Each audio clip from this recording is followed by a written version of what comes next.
Absolutely. I feel very badly for those people. Yeah. No, but I just look at this over there. Yeah. Yeah. Oh, what a mess. Yeah. I mean, we have our fair share of activity coming up, but no Nothing major like this. Yep. storms. Yeah. And certainly the worst of the wind is long behind us at this point. So it's nowhere near as harsh, you know, and that I think is a big deal just because it would be tough to beat yesterday. That's for sure. I mean, those gusts were easily up to 60 miles per hour in many locations. We saw all of the different news stories that came out of that from so many damage reports from that wind. But now it's just breezy as opposed to damaging wind across the area. So let's get you out there one more time. We'll take a look at this more regional zoom this time on StormScan. And we've been calling for this throughout the course of the day.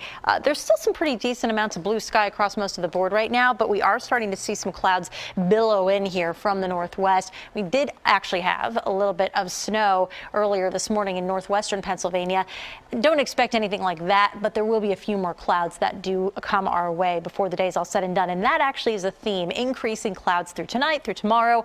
Even though when you look at a very wide zoom on StormScan, there's activity to track, but there's no major storm that's blossoming right now. So we've got a disturbance that eventually is going to cross through. That'll bring with it our next opportunity for a little bit of light snow, especially true for the northern counties.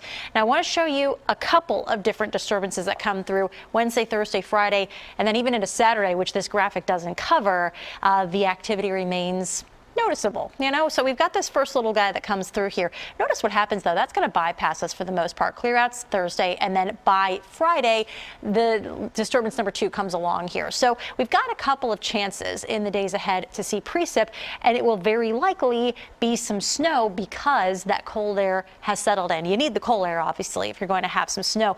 Just doesn't look like it's going to dump very much. So nuisance variety of snowfall totals out of each of these. I'm not expecting anything major, but some problems as you travel on Thursday. Let's back up and talk about that Wednesday through Thursday disturbance. Now, first half of Wednesday actually looks fine. We'll take you region by region here.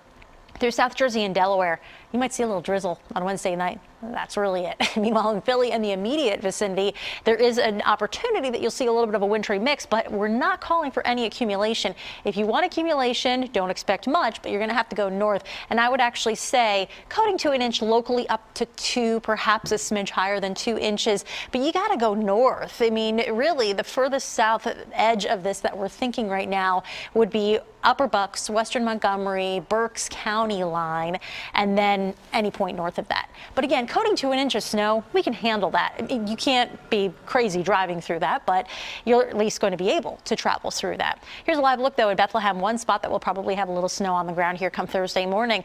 Right now, the sun is still shining really nicely here. So pretty start to the afternoon, just still chilly across the entire region. And let's talk a little bit more then about some of those temperatures as we get to the 7-day. But for now, wind speeds, we've still got them noticeable into the teens across most of the board right now. Anyway, 18 mile per hour sustained wind speeds up at Mount Pocono, generally in the teens. You do notice that, and especially when it's coming out of the northwest on a late February day, it'll feel colder because of that. So a heavy winter coat is still a smart accessory to keep with you.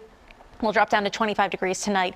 Wind flow really easing up, only down to 5 miles per hour tonight, so you'll barely notice it. And those clouds continue to build. So with those building clouds, that does eventually become a sign of things to come. Coldest day right now, at least for the next several days, is Wednesday. Coldest is actually Monday at the 7-day, but we've got a couple of really cold days coming up here, and then we do rebound by Thursday, starting to clear back out. Friday, I mean, maybe a couple flurries or a snow shower, but the weekend, as we mentioned, Saturday specifically, would be our next best shot for wider spread wintry mixing, changing terrain.